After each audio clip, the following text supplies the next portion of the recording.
भी उसी पहली वीडियो का एक पार्ट 2 है, जिसमें शुरू में तो हमने ब्रीफली इंट्रोडक्शन देखा है। अभी जो है वो मैं इसमें आपको ये बताऊंगी कि वो कौन सी चीज़ें हैं जो कि आपको इन 12 सब्जेक्ट्स की प्रिपरेशन से पहले शुरू करनी है। अब जो मैं आपको प्रिपरेशन का स्केड्यूल बताऊंगी वो प्रॉपरली शुरू होगा from the month of April से वो शुरू होगा। लेकिन उससे पहले अभी चूँकि कुछ डेज़ हैं, या जब भी आपने तैयारी शुरू करनी है, आपका अपना भी अगर कोई स्केड्यूल है, तो उसके शुरू में जो आप बिल्कुल शुरू में आपने जो चीज़ें करनी है वो क्या है कि आपको कुछ ऐसी चीज़ें हैं जो कि आपको जनरली पता होनी चाहिए, क्योंकि लाजमी नहीं है कि आप जो है वो किसी ऐसे फील्ड से हों। मोस्टली तो ऐसे फील्ड से नहीं होते कि जिसमें कोई आपको सीएसएस में बहुत ज़्यादा उसके साथ रेलेवेंट किसी का भी एक्चुअली हो ही नहीं पाता, क्योंकि 12 सब्जेक्ट्स हैं। किसी का होगा भी कोई एक या उससे मिलता जुलता होगा। एग्जैक्ट तो सब्जेक्ट्स बहुत कम होते हैं मिलते जुलते, मगर फिर भी आप अगर ऐसे किसी से हैं फील्ड से जो उसका आपका जो आईआर है, पॉलिटिकल साइंस है, इसका कोई बैकग्राउंड हिस्ट्री का नहीं है, आप नेचुरल साइंसेस से हैं, आप किसी भी और प्रोफेशन से हैं, तो फील्ड से हैं, तो आपने ये करना है सबसे पहले कि जो आपको चीज़ 12 सब्जेक्ट से prior to starting proper preparation आपको जो चीज़ें पता होनी चाहिए वो क्या है।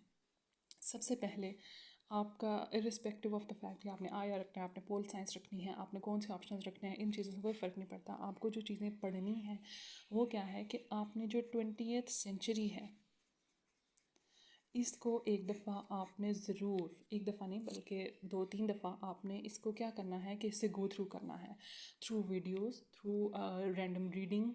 थोड़ा आपने इंटरनेट पे सर्चेस वगैरह करनी है, उस हिसाब से जो आपको ऑथेंटिक सोर्सेज जो आप यूनिवर्सिटी से गो थ्रू करके आते हैं, आपको इतना आइडिया होता है कि कौन से ऑथेंटिक चीज़ें सोर्सेज होते हैं, कौन से नहीं होते। और वैसे जब आप पढ़ेंगे तो आपको खुद बहुत आइडिया भी होता जाएगा। तो वहाँ से आपने क्या करना है, या शुरू में अगर आपको इवन ऐसा आइडिया भी नहीं भी है तो आपको जो कंटेंट मिल रहा है आप उसको देखें एटलीस्ट। तो आपने क्या करना है कि जो 20th सेंचुरी है, आपने इसके इवेंट्स को ज़रूर देखना है कि 20th सेंचुरी में क्या हो रहा था। आज जो भी आप 21st सेंचुरी की चीज़ें पढ़ेंगे उनका कहीं ना कहीं जो है वो रिलेशन इसके साथ होगा। और वैसे भी एक वो बिल्कुल एक इमीडिएट लास्ट सेंचुरी है, इमीडिएट इसके पहले सेंचुरी आई है, तो उसकी चीज़ें इसको अभी तक मुतासिर करती हैं। तो वैसे तो उससे पीछे भी आप चले जाए, 19th सेंचुरी के भी इंपॉर्टेंट इवेंट्स हैं जो कि जो 20th सेंचुरी में जो आप पढ़ेंगे तो वो 19th सेंचुरी से रिलेट कर रहे होंगे। बट ये तो आपको इसके इवेंट्स तो आपको ज़रूर पता होने चाहिए। मेन इवेंट्स क्या हैं, आपका रशियन रेवोल्यूशन आ जाता है, उसको आप पढ़ेंगे कि आप उसके कॉजेज़ क्या थे, वो क्यों हुआ था, और फिर वो उसके इवेंट्स कौन से थे मेन वो आप देखेंगे। रशियन रेवोल्यूशन आएगा।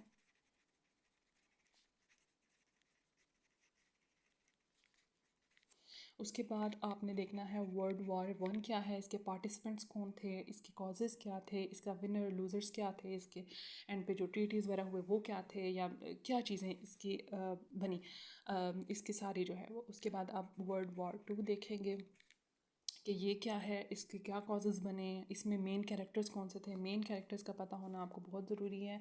फिर जो है वो चीज़ों के जब भी आप पढ़ेंगे तो आपने उसके कॉज, उसका जो इवेंट्स हैं वो, और फिर उसके कंसिक्वेंसेस क्या हुए, ये 3 चीज़ें बड़ी इंपॉर्टेंट हैं कि उसके कॉजेज़ क्या बने, फिर उसके जो इवेंट्स थे मेन वो क्या थे, और फिर इसके जो कंसिक्वेंसेस थे या जो इसके नताइज थे वो क्या थे। तो इस हवाले से आपने ये देखना है, क्योंकि वैसे भी आप आगे जाकर जिन टॉपिक्स को देखेंगे आपने उनको इन्हीं मुख्तलिफ डायमेंशंस के थ्रू देखना है। अच्छा, तो ये आपने देखना है। उसके बाद एक फिनोमेना है कोल्ड वॉर का, जो कि यूएस और यूएसएसआर के बीच में रही है तकरीबन 47 से 1991 तक। वो एक बड़ा इम्पॉर्टेंट इवेंट है। तो ये जो 3-4 इवेंट्स हैं ये तो बहुत ही इंपॉर्टेंट है 20th सेंचुरी के। तो इनको आपने ज़रूर इन इन तीनों चीज़ों के हवाले से ज़रूर आपने देखना है।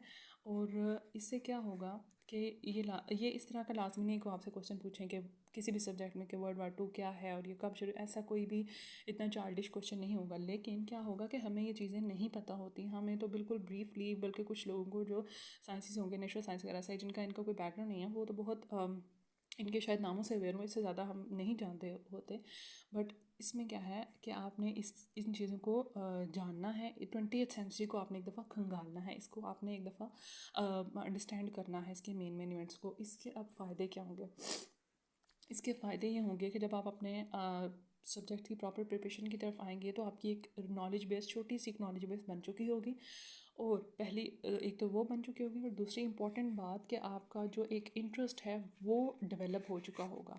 अब अगर जो स्केड्यूल मैं बताऊंगी वो अप्रैल से शुरू होगा प्रॉपर सब्जेक्ट की पढ़ाई का, लेकिन उससे पहले आपके पास जो 8-10 दिन होंगे उसमें अगर आप ये चीज़ें करेंगे थोड़ी थोड़ी रैंडमली आप इनको, अब ये क्वेश्चन भी है कि आप इनको देखेंगे किस तरह, आप इनको कैसे, आप इनको वीडियोज़ के थ्रू देखें। वीडियोज़ बहुत ज़बरदस्त जो है वो अवेलेबल हैं इन इवेंट्स पे, एनिमेटेड हैं, जो कि आप बहुत इंटरेस्ट से भी देख सकते हैं और वो आप उसमें लर्न भी काफ़ी करेंगे। तो पहले अगर आप वीडियोस की तरफ जाएं, क्योंकि आप बहुत ज़्यादा एक बहुत थिक किस्म की चीज़ें अगर आप रीड करना शुरू कर देंगे तो वो आपको हो सकता है कि अट्रैक्ट करने की बजाय वो आपको रिपेल करना शुरू कर दें इस सारे प्रोसेस से। तो आपने शुरू में ऐसी कोई मिस्टेक नहीं करनी। तो इसमें क्या होगा कि आपने इन चीज़ों को वीडियोज़ के थ्रू कोशिश करें, देखें जिसमें भी आप ईजी हैं वीडियोज़ देखें या फिर आप कॉन्टेंट को रीड कर सकते हैं उस तरह से देखें, बट आप दोनों चीज़ें करें तो वो ज़्यादा बेहतर है। लेकिन इन चीज़ों का आपको पता होना चाहिए इससे, और एक तो आपकी थोड़ी सी नॉलेज बेस बनेगी जो आपने प्रॉपर सब्जेक्ट शुरू करने हैं उनके लिए। प्लस इसमें यह है कि आपका एक इंटरेस्ट डेवलप होगा। कभी भी आप ये नहीं कर सकते कि आप उठे और आप कहें कि मैं आज ये जो है रैंडमली कि ये सब्जेक्ट शुरू कर दिया यार तो मैं इसको 10 दिन में, ऐसे नहीं होता। आपने थोड़ा सा किसी भी सब्जेक्ट, जब आपने प्रॉपर पढ़ाई शुरू करनी है तो उससे पहले आपने अपने आप को मेंटली प्रिपेयर करना है। तो इस चीज़ के आपको बहुत ज़्यादा फ़ायदे होंगे। एक आपका इंटरेस्ट डेवलप होगा, और दूसरा आपकी नॉलेज बेस बनेगी, तीसरा आपकी जो है वो इसमें क्या होगा कि आपका एक आप मेंटली प्रिपेयर होंगे इस चीज़ के लिए। जब आप थोड़ा थोड़ा करेंगे इस चीज़ के लिए तो आप मेंटली प्रिपेयर होंगे, क्योंकि इससे पहले हो सकता है कोई स्टडी रूटीन में उस तरह से ना हो, तो आपकी थोड़ी थोड़ी रूटीन भी बनेगी। आप मेंटली उन चीज़ों को, उस एनवायरनमेंट में जाएंगे। आपका इस एनवायरनमेंट में, इन चीज़ों के एनवायरनमेंट में जाना बहुत ज़रूरी है प्रॉपर प्रिपरेशन शुरू करने से पहले। तो आपके माइंड में ये चीज़ें होनी चाहिए। तो ये वो चीज़ें हैं जो कि आपने स्टार्ट करने से पहले ज़रूर ये चीज़ें, ये टॉपिक्स या ये चीज़ें जो है वो आपने देखनी है 20th सेंचुरी। और इसके अलावा जब आप ये देखेंगे, इन चार पाँच, ये तो मैंने 4-5 मेन जो थे वो बताए हैं, इसके अलावा भी जब आप देखेंगे आपका खुद इंटरेस्ट डेवलप होगा। अगर रैंडम आप चीज़ों को टॉपिक्स के ऊपर देखेंगे जो हिस्ट्री के हैं तो थोड़े बहुत आपको इससे मिलते जुलते, या फिर आप होता है 19th सेंचुरी का कोई चीज़ देख लें तो आपने इस तरह की मिलती जुलती चीज़ें। तो ये वो चीज़ है जो कि आपने प्रॉपर प्रिपरेशन से पहले, prior to starting proper preparation या सब्जेक्ट्स को प्रॉपर शुरू करने से पहले आपने वो चीज़ें ज़रूर करनी हैं। वो ये हैं, ये मैं आपको इसलिए बता रही हूँ क्योंकि आप एक दफ़ा ये करेंगे और फिर इवन अगर आपको ये चीज़ें मतलब थोड़ी बहुत नो हाउ है, फिर भी आप इनको एक दफ़ा प्रॉपरली गो थ्रू करें इनसे। इसके आपने कोई नोट्स नहीं बनाने, कोई कुछ नहीं करना, ये सिर्फ आपने ईजी होके जो है वो जस्ट लर्न करने के लिए आपने इन चीज़ों को समझने के लिए आपने इसको करना है।